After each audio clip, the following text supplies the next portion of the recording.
always get itchiness on the inside of my nose. I'm not picking my nose, it's just like itchy, like right here. It's like, it's so annoying.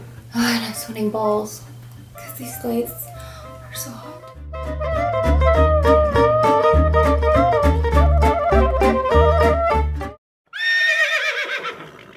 I had one med product in the month of July, and that was the tarteguard Sun Guard.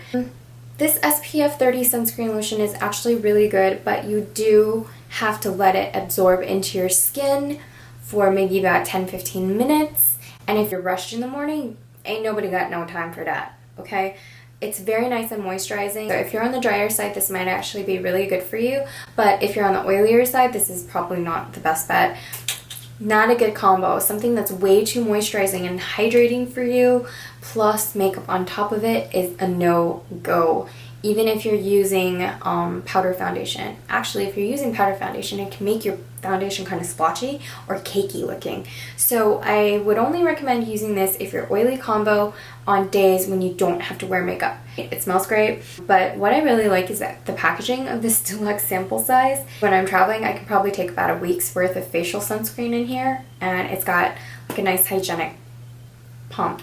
Now, that's my only med product. So let's just get into the beauty stuff, shall we? Because that's what you're all here for. Am I right? The Perfect World Highly Hydrating Body Lotion with White Tea.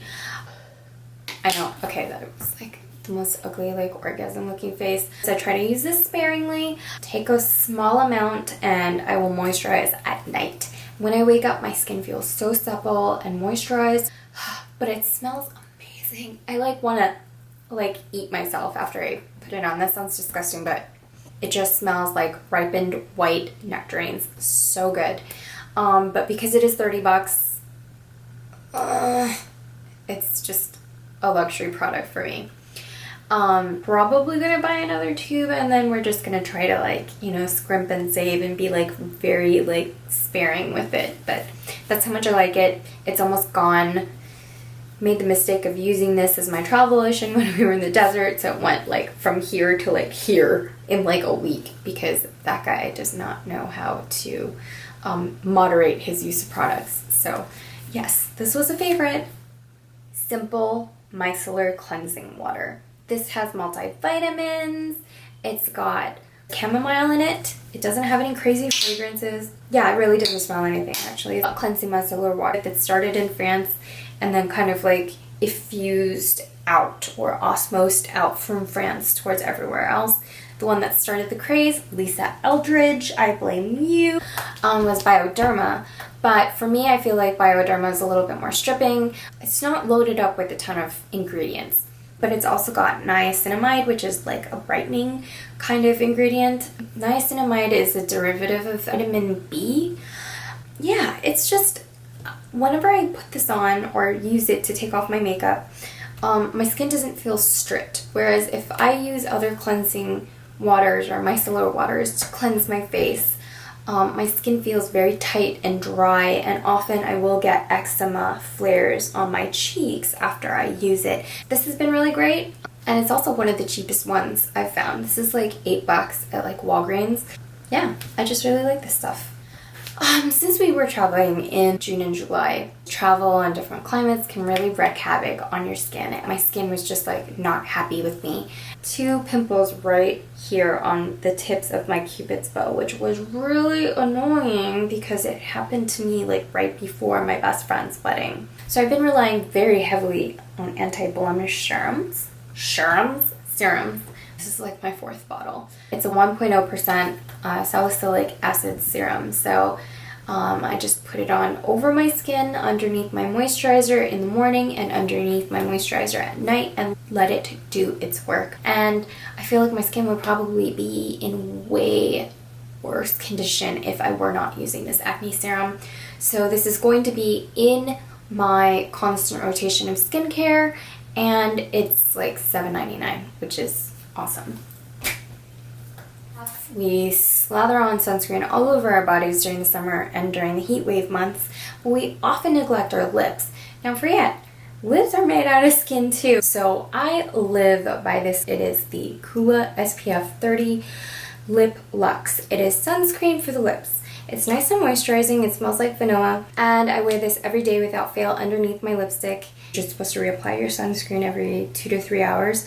And then I'll reapply my lipstick on top of it. It sounds like a lot of effort, but it's worth it because, you know, you gotta protect your lips too. Nobody wants skin cancer, and nobody wants skin cancer on their mouths. So, and I just suck at wearing fake lashes. I suck at strip lashes. I suck at individuals. I suck at demi lashes. So what now? Japanese mascaras. It is a extreme waterproof mascara. But if you can see here, the formula has little fibers in it that adhere to the tips of your lashes. I have super short Asian lashes, as you can see here. But when I did my own makeup for my best friend's wedding, my lashes looked really great. Didn't want to have to pay a makeup artist to do my makeup because ain't nobody got the money for that. And my lashes looked amazing all day. If you use something like Bifacil by Lancome or the Bifasic eye makeup remover by Clarins, just put it on your lashes for like 30 seconds and it'll take it right off, and then do an oil cleanser or like a cleansing balm right after and it takes it right off. You can get them on salsa.com, I think, and you can also buy them on eBay. I live in Hawaii. We have the Japanese grocery store here, so this is where I get this. This is like 20 bucks. I didn't have to pay for lash extensions, and I was able to take it off right after the wedding. Another thing beauty-wise I was really loving is Hello Flawless Oxygen Custom Powder Cover-Up for Face. During the wedding day, I needed something to set my makeup that had additional coverage that I could use for touch-ups. But I didn't want it to have too much sunscreen in it, so that when they were taking flash photography that I would get crazy-ass flashback. And this totally did the job. I'm actually wearing it right now. I think it kind of gives me a little bit of a dewy kind of look. So it starts out kind of mattifying, but as it wears on throughout the day, it gives you this like nice, like dewy kind of glowy look. I don't want to like look like an oil slick, obviously, because I'm super oily already, but if I have this nice like dewy sort of look, it's really awesome. So highly recommend it. So yeah, good job. Benefit. Another thing I was digging for travel are these things called Go Tubs by Human Gear. You just give it a good little squeeze and the top pops right off. So you put creamy products in here. You don't want to put liquidy liquids in here because it will seep out from the bottom. But if it's more like a thicker consistency, you can put them in here. You can put quarters in here for laundry. You can put pills in here, but it snaps closed and then it doesn't leak. See? Really great for travel. Oh yeah, I put masking tape on it so that I know what it is. I'm smart. I listened to about 4 books in the month of July. Dance Dance Dance by Haruki Murakami. If you really like postmodern surrealism, again, it's another story about someone who is very isolated and doesn't make a lot of friends, and so the friends that he makes are kind of on the weirder side, and it's just this strange ride going from this world into the world of the dead or something like that, and weird transference between the two. It's very surreal. I don't know how to describe it.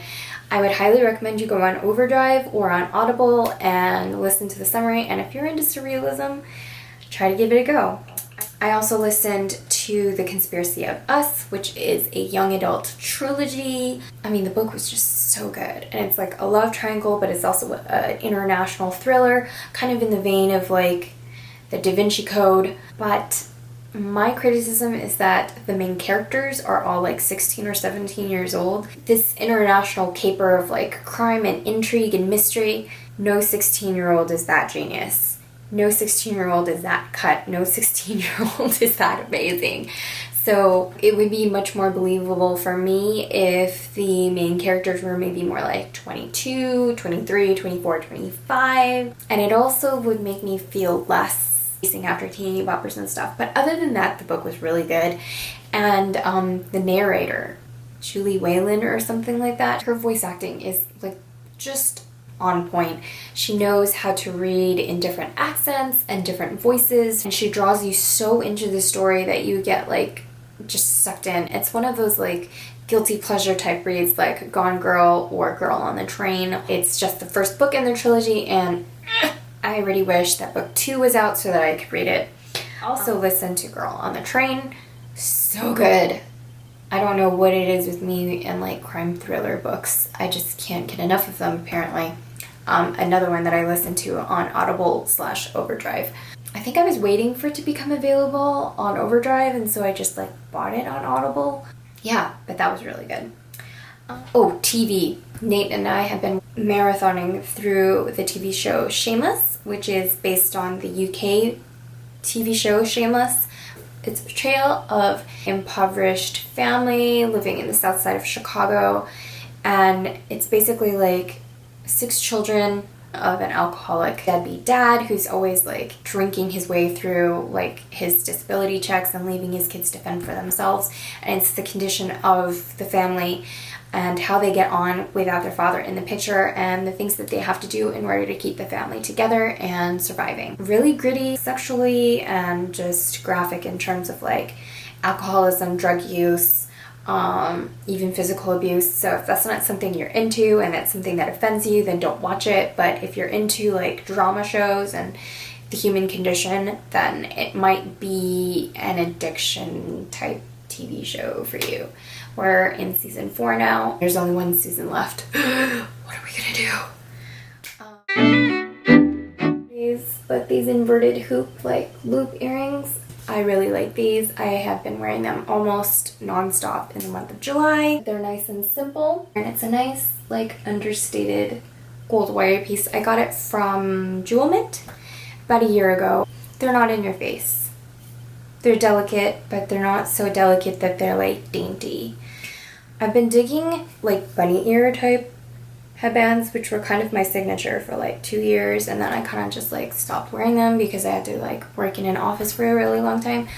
But since I am now a freelancer, yes, good news. I own my own business now. I filed for a business license for my own design company to do web design. So I don't have a dress code, and I have been digging the whole like bunny thing, so I'll insert a clip here. Yeah, I don't care if I'm 33. I'm gonna wear what the heck I want, especially before the kids come and they want to mess with my hair stuff. So that was my monthly favorites for the month of July. If there was any products that you are interested in or that you have been particularly enjoying, leave them in the comments below. If you are new and you just saw this, like, what are you doing? Click that subscribe button and that like button, and then we can be friends, and then we can continue doing this awesome stuff together. That way I can catch you in the next video. Make sure you comment below and tell me how your month was. If there's any TV shows or books that you think I should check out, let me know. And yeah, I will see you in the next video. Thanks for watching, love cats. Rock on. Aloha.